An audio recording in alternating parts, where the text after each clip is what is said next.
Good morning, good afternoon, good evening. Welcome to Raven's Readings. I'm reading from The Big Sleep, a hard-boiled crime novel written in 1939 by Raymond Chandler, introducing his character Philip Marlow.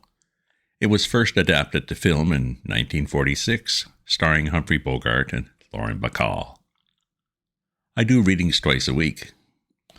If you subscribe to my Substack newsletter, you'll get notified of my updates as soon as they're ready. If you enjoy this reading or have other classics you'd like to hear, leave me a comment. Last time, Marlow was hired by General Sternwood to deal with someone that was blackmailing the younger daughter, Carmen. Next, the detective will meet the older daughter, Vivian, who'd been briefly married to bootlegger Rusty Regan. Then he'll search out the blackmailer, A.G. Geiger, a dealer in rare books. Chapter 3. This room was too big, the ceiling was too high, the doors were too tall, and the white carpet that went from wall to wall looked like a fresh fall of snow at Lake Arrowhead. There were full-length mirrors and crystal doodads all over the place. The ivory furniture had chromium on it, and the enormous ivory drapes lay tumbled on the white carpet a yard from the windows. The white made the ivory look dirty, and the ivory made the white look bled out. The windows stared towards the darkening foothills. It was going to rain soon. There was pressure in the air already. I sat down on the edge of a deep, soft chair and looked at Mrs. Regan. She was worth a stare. She was trouble. She was stretched out on a modernistic chaise lounge with her slippers off, so I stared at her legs in the sheerest silk stockings. They seemed to be arranged to stare at. They were visible to the knee, and one of them well beyond. The knees were dimpled, not bony and sharp. The calves were beautiful, the ankles long and slim, and with enough melodic line for a tone poem. She was tall and rangy and strong-looking. Her head was against an ivory satin cushion. Her hair was black and wiry and parted in the middle, and she had the hot black eyes of the portrait in the hall.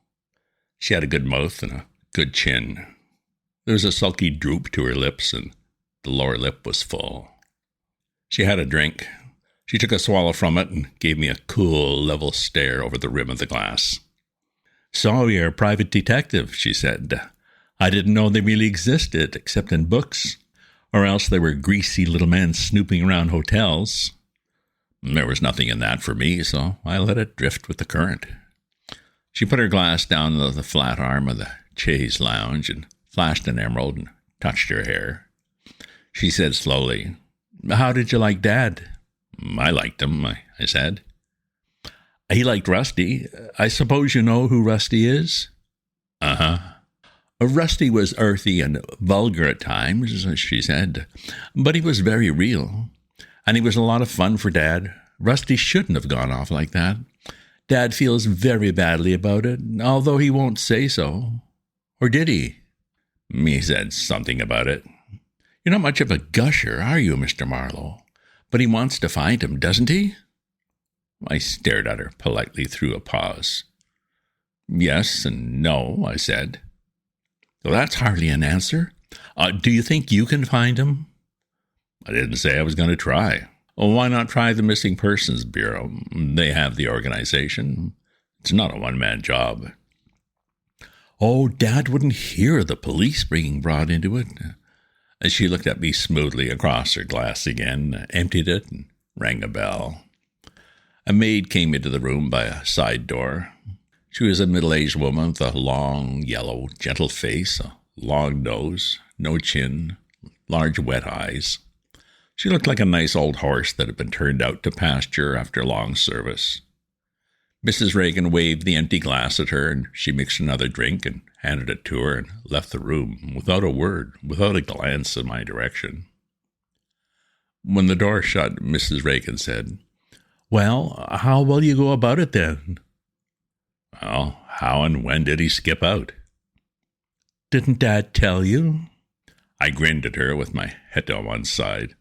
She flushed. Her hot black eyes looked mad. "I don't see what there is to be cagey about," she snapped. "And I don't like your manners." I'm not crazy about yours, I said. I didn't ask to see you. You sent for me. I don't mind your ritzing me or drinking your lunch out of a Scotch bottle, and I don't mind you showing me your legs. They're very swell legs, and it's a pleasure to make their acquaintance.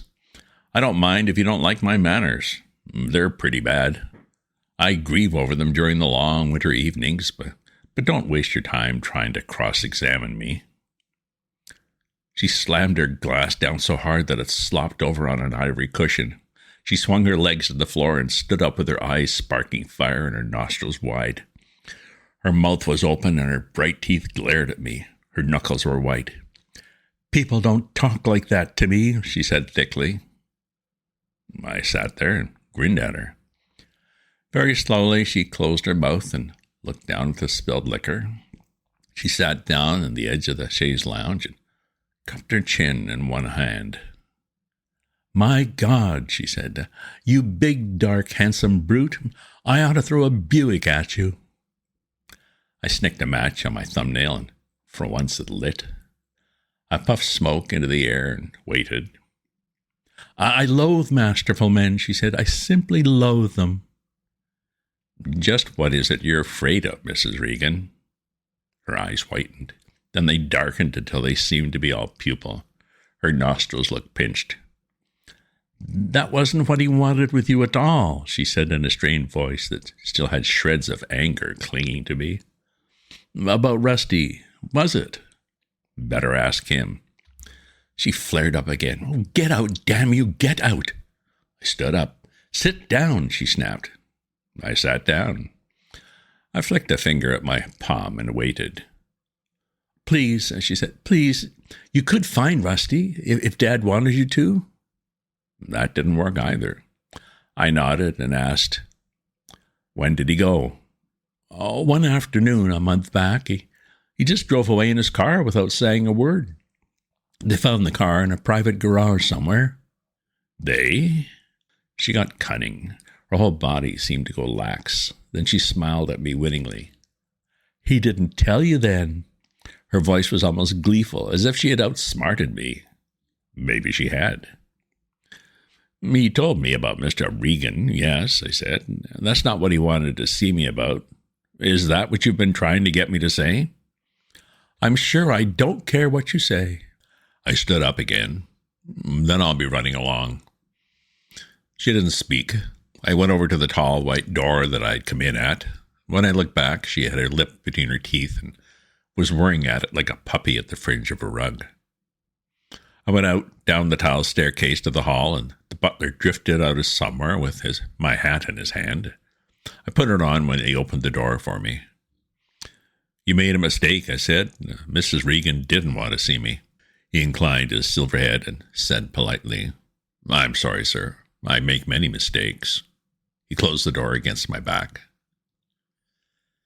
I stood on the step, breathing my cigarette smoke and looking down a succession of terraces with flower beds and trimmed trees to a high iron fence with gilt spears that hemmed in the estate. A winding driveway dropped down between retaining walls to the open iron gates. Beyond the fence, the hills sloped for several miles. On this lower level, faint and far off, I could just barely see some of the old wooden derricks of the oil field from which the Sternwoods had made their money. Most of the field was public park now, cleaned up and donated to the city by General Sternwood. But a little of it was still producing in groups of wells pumping 5 or 6 barrels a day. The Sternwoods, having moved up the hill, could no longer smell the stale sump water or the oil, but they could still look out of their front windows and see what had made them rich, if they wanted to. I don't suppose they would want to. I walked down a brick path from terrace to terrace, followed along inside the fence, and so out of the gates to where I had left my car under a pepper tree on the street. Thunder was crackling in the foothills now, and the sky above them was purple-black. It was going to rain hard. The air had the damp foretaste of rain. I put the top up on my convertible before I started downtown. She had lovely legs, I would say that for her. There were a couple of pretty smooth citizens, her and her father. He was probably just trying me out. The job he had given me was a lawyer's job. Even at Mr. Arthur Gwyn Geiger, Rare Books and Deluxe Editions, turned out to be a blackmailer. It was still a lawyer's job, unless there was a lot more to it than met the eye. At a casual glance, I thought I might have a lot of fun finding out. I drove down to the Hollywood Public Library and did a little superficial research in a stuffy volume called Famous First Editions. Half an hour of it made me need my lunch. Chapter 4. A.G. Geiger's place was a store frontage on the north side of the boulevard near Las Palmas. The entrance door was set far back in the middle, and there was a copper trim on the windows, which were backed with Chinese screens, so I couldn't see into the store. There was a lot of Oriental junk in the windows. I didn't know whether it was any good, not being a collector of antiques, except unpaid bills. The entrance door was plate glass, but I couldn't see much through that either, because the store was very dim. A building entrance adjoined it on one side, and on the other was a glittering credit jewelry establishment. The jeweler stood in his entrance, teetering on his heels and looking bored, a tall, handsome, white-haired Jew in lean, dark clothes, with about 9 carats of diamond on his right hand. A faint, knowing smile curved his lips when I turned into Geiger's store. I let the door close softly behind me and walked on a thick blue rug that paved the floor from wall to wall. There were blue leather easy chairs with smoke stands beside them. A few sets of tooled leather bindings were set out on narrow, polished tables between bookends. There were more tooled bindings and glass cases on the walls. Nice-looking merchandise, the kind a rich promoter would buy by the yard and have somebody paste his bookplate in. At the back, there was a grained wood partition with a door in the middle of it, shut. In the corner made by the partition and one wall, a woman sat behind a small desk with a carved wooden lantern on it. She got up slowly and swayed towards me in a tight black dress that didn't reflect any light. She had long thighs, and she walked with a certain something I hadn't often seen in bookstores. She was an ash blonde with greenish eyes, beaded lashes, hair waved smoothly back from ears in which large jet buttons glittered. Her fingernails were silvered. In spite of her get-up, she looked as if she would have a common hall-bedroom accent. She approached me with enough sex appeal to stampede a businessman's lunch and tilted her head to finger a stray, but not very stray, tendril of softly glowing hair. Her smile was tentative, but could be persuaded to be nice. "Was it something?" she inquired. I had my horn-rimmed sunglasses on. I put my voice high and let a bird twitter in it. "Would you happen to have a Ben-Hur 1860? She didn't say, "Huh?" but she wanted to. She smiled bleakly. "A first edition?" "A third," I said. "The one with the erratum on page 116? She frowned. "I'm afraid not. Not at the moment." "How about a Chevalier Audubon 1840? I asked. "The full set, of course." Not at the moment," she purred harshly. Her smile was now hanging by its teeth and eyebrows and wondering what it would hit when it dropped. "You do sell books," I said in my polite falsetto.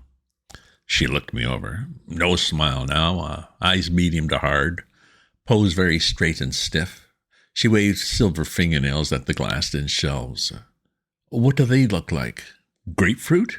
she inquired tartly. "Oh, no," I said. "That sort of thing hardly interests me, you know. Probably has duplicate sets of steel engravings, tuppence coloured and a penny plain. The usual vulgarity. No, I'm sorry, no." "I see," she said. She tried to jack the smile back up on her face. She was sore as an alderman with the mumps. "Perhaps Mr. Geiger, but he's not in at the moment." Her eyes studied me carefully.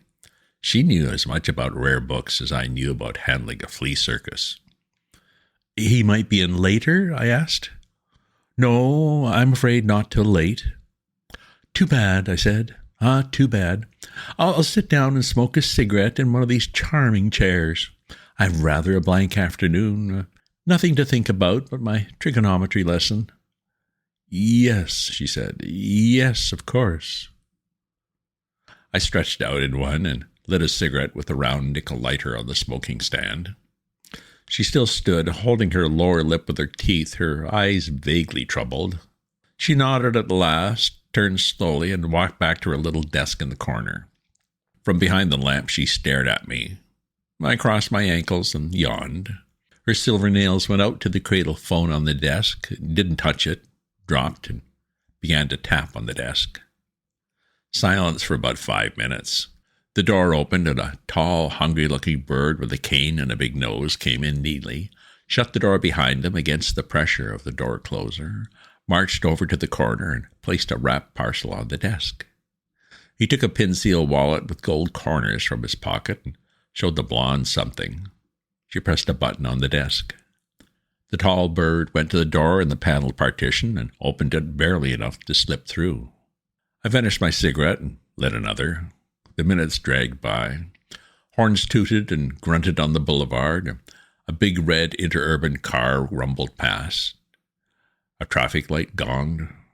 The blonde leaned on her elbow and cupped a hand over her eyes and stared at me behind it. The partition door opened, and the tall bird with the cane slid out. He had another wrapped parcel, the shape of a large book. He went over to the desk and paid money. He left as he'd come, walking on the balls of his feet, breathing with his mouth open, giving me a sharp side glance as he passed. I got to my feet, tipped my hat to the blonde, and went out after him. He walked west, swinging his cane in small, tight arc just above his right shoe. He was easy to follow. His coat was cut from a rather loud piece of horse robe with shoulders so wide that his neck stuck out of it like a celery stalk, and his head wobbled on it as he walked. We went a block and a half. At the Highland Avenue traffic signal, I pulled up beside him and let him see me. He gave me a casual, then a suddenly sharpened side glance and quickly turned away. We crossed Highland with the green light and made another block. He stretched his long legs and had 20 yards on me at the corner. He turned right. 100 feet up the hill, he stopped and hooked his cane over his arm and fumbled the leather cigarette case out of an inner pocket.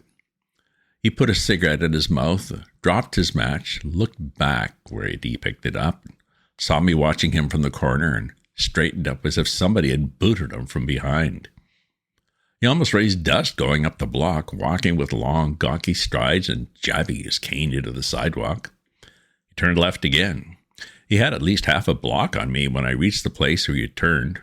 He had me wheezing. There was a narrow tree-lined street with a retaining wall on one side and 3 bungalow courts on the other. He was gone. I loafed along the block, peering this way and that. At the second bungalow court, I saw something. It was called the La Baba, a quiet, dim place with a double row of tree-shaded bungalows. The central walk was lined with Italian cypresses trimmed short and chunky, something like the shape of the oil jars in Ali Baba and the 40 Thieves. Behind the third jar, a loud patterned sleeve edge moved. I leaned against a pepper tree in the parkway and waited. Thunder in the foothills was rumbling again. The glare of lightning was reflected on piled-up black clouds off to the south. A few tentative raindrops splashed down on the sidewalk and made spots as large as nickels. The air was as still as the air in General Sternwood's orchid house. The sleeve behind the tree showed again, then a big nose and one eye and some sandy hair without a hat on it. The eye stared at me. It disappeared. Its mate reappeared like a woodpecker on the other side of the tree. 5 minutes went by. It got him.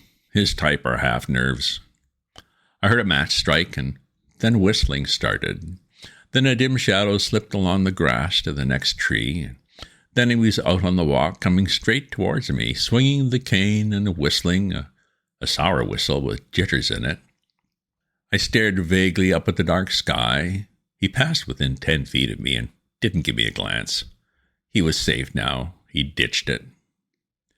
I watched him out of sight and went up the central walk of the La Baba and parted the branches of the surge cypress.